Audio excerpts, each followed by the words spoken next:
Mon colonel, alors vous nous recevez à Saint-Imier. Ce n'est pas notre premier entretien ici. Nous en avons déjà eu un avec le colonel Van Kennel.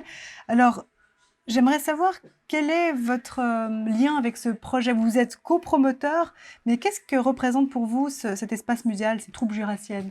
Bon, un de mes vieux amis depuis 40 ans, c'est Walter von Kennel, qui, pendant ces 40 ans, a fait beaucoup pour l'édition d'ouvrages d'histoire militaire jurassien. Et depuis des années, il avait un projet de musée, quelque part dans le Jura bernois. Ça s'est fait à Saint-Imier. Et puis moi, ça m'intéressait beaucoup, et au point de vue scénographie du musée, au point de vue iconographie aussi, j'avais une collection iconographique. Et puis, on m'a collé la rédaction des panneaux. C'est un magnifique travail, mais qui prend du temps parce qu'il faut un certain nombre de lignes, il faut que ça soit accessible au grand public. Et ça prend beaucoup de temps, mais c'était une belle aventure. Beaucoup de temps qu'on puisse se représenter. C'est combien de temps pour élaborer tout un espace comme celui-ci? Bon, l'élaboration du musée, ça a été quand même une équipe de spécialistes. Walter von Kennel a eu la chance de pouvoir compter sur un bureau d'architecture de Lausanne qui faisait tous les magasins Longines dans le monde. Ce sont eux qui sont partis avec une équipe de graphistes, de vidéastes, tout ce qu'on voulait. Et la mise en scène, c'est eux. Et c'est des gens de cette équipe qui disaient, voilà, il nous faut un panneau sur la Première Guerre mondiale, ça sera en 3 colonnes, et il y a 15 lignes. Et il faut essayer de faire. Et puis après, heureusement, ils regardent. Par bonheur, ils ne connaissaient pas grand-chose à la chose militaire. Quand ils disaient, je ne comprends pas, eh bien, il fallait vulgariser un peu mieux. C'était ça, pour moi, le gros de l'aventure. Et trouver une iconographie pas trop connue. Et alors, cet espace-là dans lequel nous sommes maintenant, vous avez aussi joué un rôle dans sa conception? Bon, alors quand on préparait la conception du musée, on a fait des visites à Meaux, à Verdun, puis à Bastogne. Et on ne pouvait pas imiter ces grands musées, parce que Verdun, c'est immense, c'est 3 étages, il doit y avoir des milliers de mètres carrés. Mais il y avait des idées qui nous ont semblé séduisantes. Par exemple, l'idée de reconstitution d'une tranchée. Et entre autres choses. Alors bon, comment reconstituer une tranchée dans un espace qui est déjà donné? Eh bien bon, ça c'est les spécialistes du bureau d'architecture qui ont trouvé les solutions. Moi, j'aurais fourni des photos de tranchées suisses, et puis eux ont travaillé sur cette base-là. Voilà. Et donc là, nous sommes dans la reconstitution, voilà, justement, dans la reconstitution de la tranchée. Voilà. Alors, le canton du Jura héberge le centre d'instruction au combat ouest sur la place d'armes de Bure, à quelques encablures de chez vous. Et on sait que vous êtes intéressé à la cavalerie à travers les âges. Comment voyez-vous la cavalerie aujourd'hui? Les chars dans notre armée, a-t-elle sa place dans l'armée de demain? Alors, la première chose, on m'a demandé dans les années 80, un éditeur lausannois m'a demandé de faire une histoire de la cavalerie à travers les âges. Puis je lui ai dit, mais je ne suis jamais monté à cheval. Il mais c'est pas l'équitation qui m'intéresse, c'est l'engagement. Alors, je ne savais pas grand-chose sur la cavalerie, mais j'étais dans les troupes blindées et j'ai remarqué très vite qu'il y a une grande similitude, les véhicules mis à part, bien entendu, ou les animaux mis à part, entre l'engagement de la cavalerie et l'engagement des troupes blindées. Donc, vraiment des similitudes qui sont troublantes quand on les découvre. Oui. L'exploration, c'est la même chose. Le combat, c'était à peu près la même chose. La charge à cheval, c'est quand même assez similaire à une charge de chars blindés sur le champ de bataille. Il y a des similitudes. Et donc, dans l'armée de demain? Dans l'armée de demain, alors maintenant, moi je crois que le char de combat a encore un avenir parce qu'il protège les hommes. Aujourd'hui, ça me frappe, quand il y a tristement un mort au Mali en France, eh bien, c'est un événement qui est répercuté dans tous les médias. Pendant les 2 guerres mondiales, il y a eu des millions de morts, et puis, je ne dis pas que c'était une banalité, mais on ne parlait pas de morts individuelles. Tandis que maintenant, si dans un affrontement, il y a une compagnie qui a 5 morts, c'est un drame national. Donc, je pense qu'il faut protéger au maximum ces combattants. Alors peut-être contrairement à mon ami Walter, je pense que le fantassin, c'est plutôt un fantassin mécanisé. D'accord. Alors vous avez servi au bataillon de chars 15, puis officier de renseignement au régiment de chars 7, à la division mécanisée 1 et enfin au premier corps. Quel regard est-ce que vous portez aujourd'hui sur ces expériences militaires? Et qu'est-ce qui vous a le plus marqué? Alors moi, j'ai fait mon école de recrue dans les troupes blindées, j'ai fait l'officier dans les troupes blindées, j'ai pu commander une compagnie de chars, elles étaient rares à l'époque, les places étaient chères, et après, j'aurais bien commandé un bataillon, mais on m'a dit, mais il n'y a que 8 bataillons de chars, et puis à l'époque c'était réservé aux officiers de carrière surtout.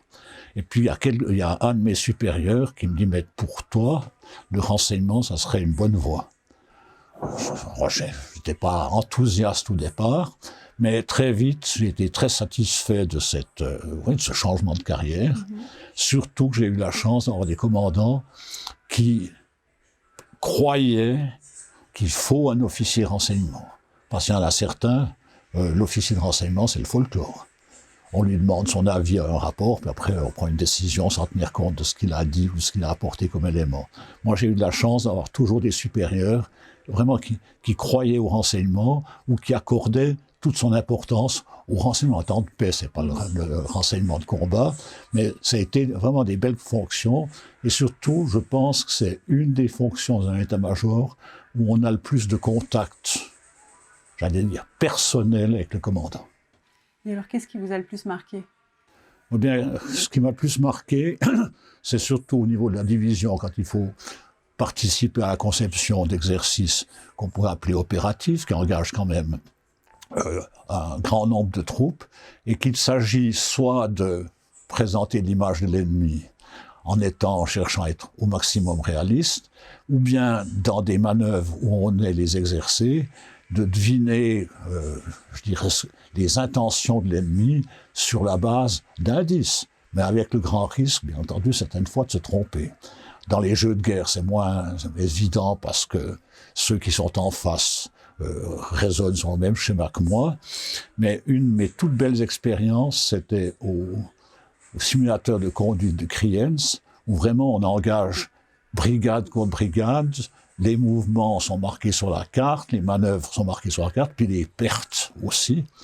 Et je marquais l'ennemi rouge, et en face de moi, il y avait une brigade blindée. On leur avait détruit le 85% de leurs léopards.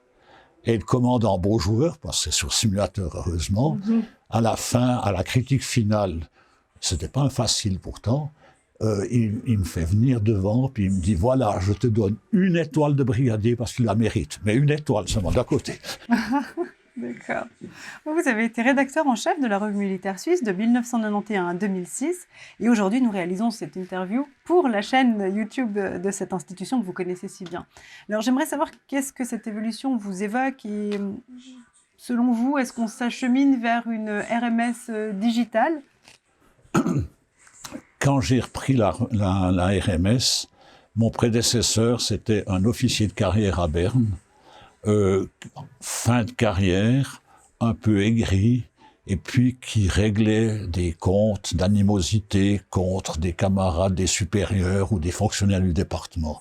Et la Revue militaire n'était pas en très bonne posture, elle perdait des abonnements, surtout était mal vue à Berne, peut-être à juste titre.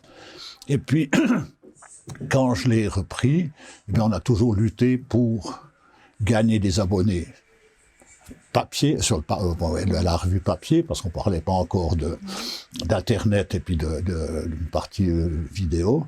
Et puis, moi j'ai eu une chance folle, parce que pendant les 1991-2006, je ne manquais jamais d'auteurs. J'avais au contraire des textes pour les 2 ou 3 numéros qui allaient suivre. Mais alors, bon, il faut aller chercher ces auteurs. Et le plus difficile, c'est justement d'obtenir à l'époque des collaborations d'officiers du département de la Défense qui étaient forcément connaisseurs des problèmes et puis qui n'étaient pas très chauds pour écrire et voir leurs pensées imprimées. Et certains avaient même peur d'être mal vus. Les confidences, j'en ai reçu beaucoup. À un moment donné, on est, je pense, dans les années 2000, chez les officiers de carrière, le moral était très bas. Il y en avait beaucoup qui démissionnaient après, à peine avoir fini l'école militaire, parce que leur traitement avait diminué, l'assurance militaire, c'est eux qui devaient la payer, la voiture, je ne sais plus ce qui se passait. Et puis, ils se plaignaient, parce qu'on se connaissait, on était dans le même état-major. Puis un jour, je dis, mais écris-moi ça, même sous pseudonyme, on peut me torturer, je dirais pas qui c'est. Puis il me dit, oh, mais je veux pas l'écrire, parce qu'ils sont capables à Berne encore par les manies stylistiques de découvrir l'auteur. Alors j'avais, moi, assumé dans un éditorial, mais dans le moral est bas, ça va, il faut quand même prendre des mesures. Et puis j'ai reçu une lettre du chef du département qui critiquait cet éditorial. Bon, il avait été écrit par un ami qui m'avait téléphoné avant. Tu vas recevoir une lettre du conseiller fédéral Schmitt. Ne t'inquiète pas, elle est très polie, c'est moi qui ai dû l'écrire. Alors, mais simplement, on n'acceptait pas pas la critique, la constatation qu'il y avait des problèmes. Et puis après, bon, en 2006, c'était encore trop tôt pour parler d'aspect Internet de la revue. Moi, je me félicite d'avoir eu l'idée lumineuse, à un moment donné, de recruter un certain Alexandre Vautravers, qui devait être lieutenant, si je me rappelle bien encore, ou premier lieutenant au grand maximum. Et puis ça a été, je dirais, ma décision de rédacteur en chef. Parce que la succession a été assurée, et puis le développement de la revue aussi. Et alors justement, ce développement vers le digital et la vidéo, est-ce que vous pensez que c'est l'avenir de la revue, ou est-ce qu'elle doit rester quand même ce qu'elle était, une revue papier? Je répondrai un petit peu comme pour les journaux. Chaque journal doit penser à la partie Internet. Enfin. Mais l'édition papier, on ne pourra pas l'oublier. Pour la revue militaire, la revue militaire suisse, je crois que c'est un peu la même chose. Maintenant, est-ce que ça perdra son importance? Est-ce qu'il y aura peut-être, il faut peut-être réduire un peu des crédits, ça c'est possible, mais je crois quand même que quel que soit l'âge du lecteur, lire sur l'écran, j'entends bien des jeunes qui le disent, lire une page d'une encyclopédie, oui, mais lire 60 pages, c'est plus agréable sur le papier qu'un écran. Oui, quand même. Mais les deux sont complémentaires. Oui. Alors, la RMS a une longue et riche histoire depuis 1856. Pendant longtemps, on y trouvait beaucoup d'articles consacrés à l'histoire militaire. Faut-il, selon vous, que la RMS consacre de nouveau de la place à ce sujet? Alors, je dirais consacrer une place. Alors, à quelle fréquence, à quel pourcentage, je n'en sais rien, mais il y a quand même des thèmes historiques qui peuvent nous faire mieux comprendre le présent. Alors moi, qui suis historien, le but, c'était pas de faire passer des articles d'historiens, mais des articles qui peuvent nous faire comprendre certains problèmes. Pendant la Deuxième Guerre mondiale, il y a eu une infinité de thèmes qui, aujourd'hui, peuvent apporter quelque chose. Ne serait-ce que la dissuasion, bon, c'est plus la même, c'est clair, mais pour nous Suisses, est-ce que c'est pas la dissuasion le premier souci qu'on doit avoir? Ou bien l'autre chose qui m'avait frappé, quand on parle des conversations d'état-major du chef d'état-major général à Berne avec les Autrichiens, les Allemands, avant 1914, avec les Français pendant la guerre, les discussions de Guisan par officier interposé avec les Français, ça me semble quand même montrer une chose, on ne peut pas faire tout seul. Je pense qu'il faut rester neutre, parce que si j'en crois les sondages de l'École polytechnique fédérale, 85% des Suisses sont pour la neutralité, mais on est forcé de collaborer, même en temps de paix, et puis s'il y a un conflit, de compter sur une aide extérieure. Oui, alors nous allons revenir là-dessus un peu plus tard, mais donc vous avez écrit toujours pour la RMS, vous avez donc rédigé Vie, rôle et influence des médias à l'époque contemporaine dans le numéro 5 2021. Est-ce que le traitement actuel de l'information est un sujet qui vous préoccupe? Bon, c'est un gros sujet de préoccupation, parce que je plains les journalistes d'une part, c'est rare qu'ils aient le temps d'approfondir, de faire une véritable enquête. On leur demande d'écrire quelque chose pour la demi-journée qui suit. Est-ce qu'on peut vraiment parler de choses complexes et sérieuses en ayant quelques heures pour rédiger un article? La deuxième chose qui m'inquiète, c'est que certains journalistes, pas tous, le pourcentage, je ne peux pas le dire, je ne connais pas, mais certains journalistes se croient aussi infaillibles que le pape.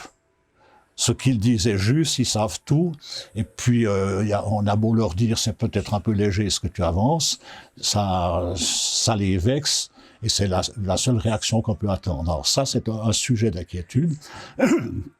Et un autre sujet d'inquiétude, c'est que les problèmes de défense aujourd'hui, qui sont pourtant, je ne dis pas aussi aigus que dans les années 35 ou 36, mais c'est quand même un sérieux problème, eh bien c'est pour la plupart de nos médias le cadet de leurs soucis. Vous avez commencé à collaborer épisodiquement avec la RMS dans les années 1960. Dès 1975, vous avez assuré des chroniques sur la sécurité et la défense dans le Démocrate de Léman, l'Express l'Impartial de Neuchâtel. Qu'est-ce qui a changé aujourd'hui? Est-ce que vous pensez qu'il serait plus difficile de trouver une place pour de tels sujets dans la presse généraliste? C'est difficile de donner une réponse, parce que si je prends l'exemple du quotidien jurassien, le rédacteur en chef que je connais bien n'est pas du tout passionné par les problèmes de défense. Mais quand on lui propose un sujet, d'habitude, il le prend. Quand je dis d'habitude, dans le 98% des cas, il l'accepte. C'est publié dans les délais.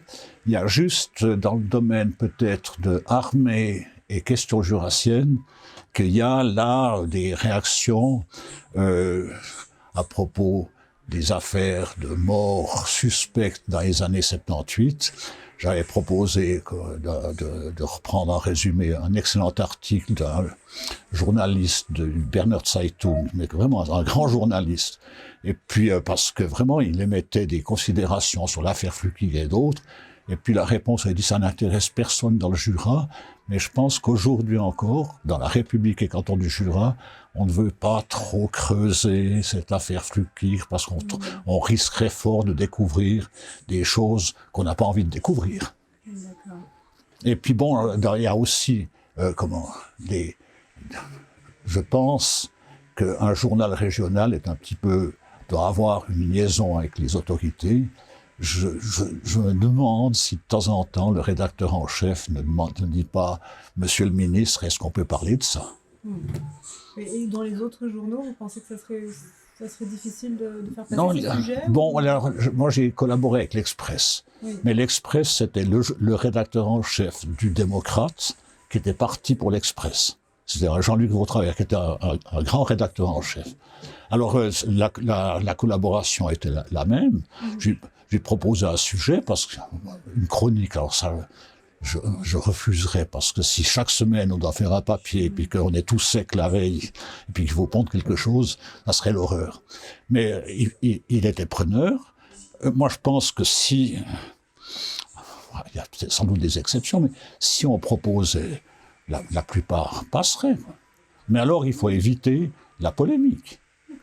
Il faut éviter de régler des comptes, je sais pas, politiques, ou bien jamais je n'oserais dire Monsieur le conseiller national Fridé est un malhonnête, puis un malfaiteur.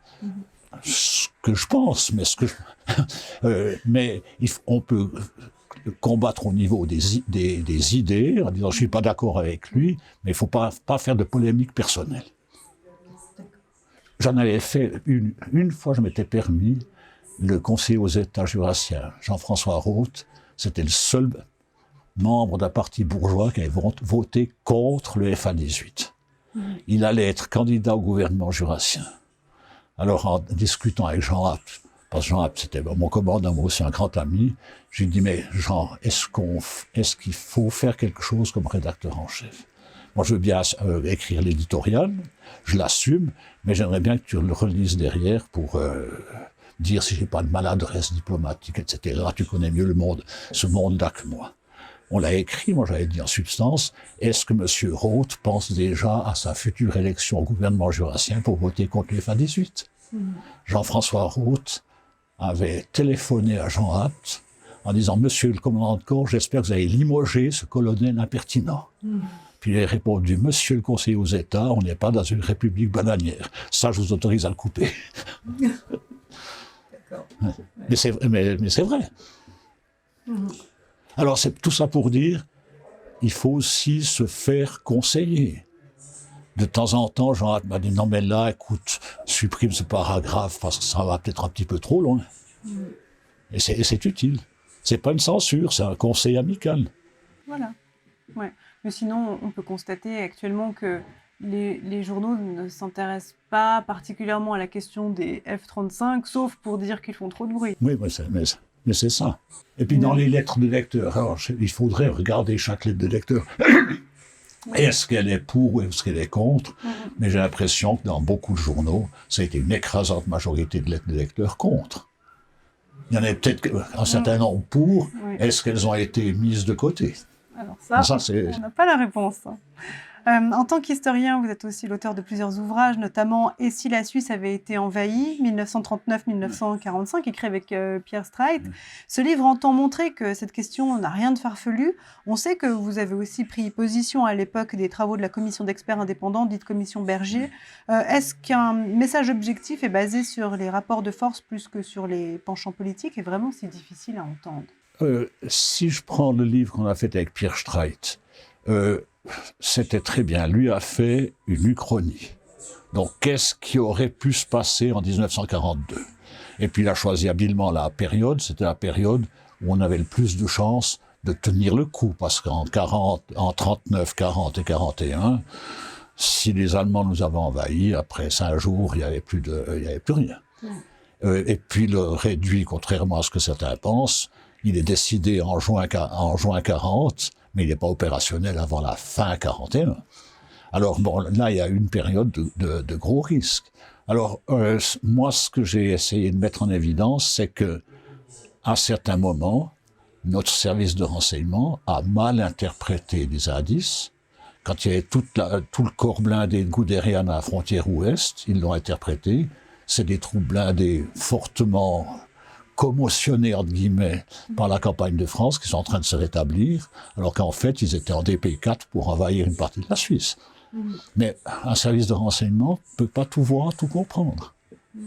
Et puis, bon, alors ça, j'ai beaucoup de reconnaissance pour Éric Caboussa, qui est un homme, je dirais, un original, mais qui a favorisé des publications de ce genre.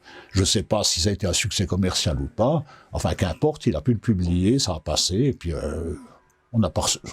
j'ai pas reçu de lettre d'insulte. Et en fait, colonel, vous aimez bien poser des questions. Je prends l'exemple de l'un de vos autres livres, La Suisse peut-elle se défendre seule? Mais ensuite, vous prenez le temps d'y répondre. En 2022, donc 11 ans après sa publication, à quelle conclusion arrivez-vous? Eh bien, que se défendre seul, si vraiment il y a un conflit armé qui n'est pas simplement une période de tension ou une cyberguerre ou Dieu sait quoi, si vraiment un de nos grands voisins, un grand État européen, décidait de passer par la Suisse en mettant les moyens, il faudrait bien qu'on ait une aide étrangère pour tenir le coup. Et simplement, comme historien, je constate en définitive que depuis le XVIIe siècle, c'est bien la politique qui a été faite. Parce que les régiments suisses, dans les contrats qui étaient signés avec le roi de France, entre autres, il y avait souvent la clause « en cas de besoin, les confédérés peuvent rapatrier leur régiment pour défendre le corps helvétique ». Bon, alors certains disent les Suisses étaient assez malins pour se faire payer leur défense par les monarques étrangers, mais ça montrait qu'on était bien conscient qu'on ne pouvait pas faire seul. J'aime beaucoup une phrase de l'introduction, je me permets de lire un extrait. Toute l'histoire de la Confédération moderne s'est écrite sous le signe de la menace extérieure, puis la solidarité dans un État s'explique par l'histoire ainsi que par le flou du souvenir collectif. Les gens les pérennisent, ce qui les amène à adopter des comportements favorables à l'intérêt commun. J'ai un peu raccourci, mais est-ce qu'aujourd'hui, on ne s'est pas éloigné des valeurs à cause d'une rupture de la transmission ou carrément de l'effacement du souvenir? Moi, je pense qu'il y a moins de cohésion, malgré l'existence d'une menace extérieure, ou de menaces extérieures, parce que cette menace extérieure est beaucoup moins simple qu'en 14, qu'en 39 ou même pendant la guerre froide. En 14, on pouvait craindre une invasion française ou allemande. En 39, une invasion allemande. Et pendant la guerre froide, toutes les flèches des exercices d'état-major, c'était des flèches rouges qui venaient de l'Est. Alors c'était assez simple, et je crois quand même beaucoup de citoyens suisses étaient conscients de ces dangers ou de ces menaces. Tandis que maintenant, qu'est-ce qu'on dit? C'est pas les Français que vous nous attaquez, parce qu'à la limite, ils n'auraient pas les moyens, si je suis un petit peu entier. Les Allemands, c'est la même chose. Les Russes, on ne croit pas encore qu'ils soient bien dangereux. Donc, il n'y a plus de danger, donc ça ne sert à rien qu'on fasse quelque chose. Puis là, chacun, on tend à se disperser au point de vue valeur à défendre ou bien cohésion nationale. La Suisse, quand on ne croyait pas à une menace, c'était beaucoup plus divisé quand on croyait à une menace. Vous avez des projets en cours, vous avez entamé une série d'ouvrages.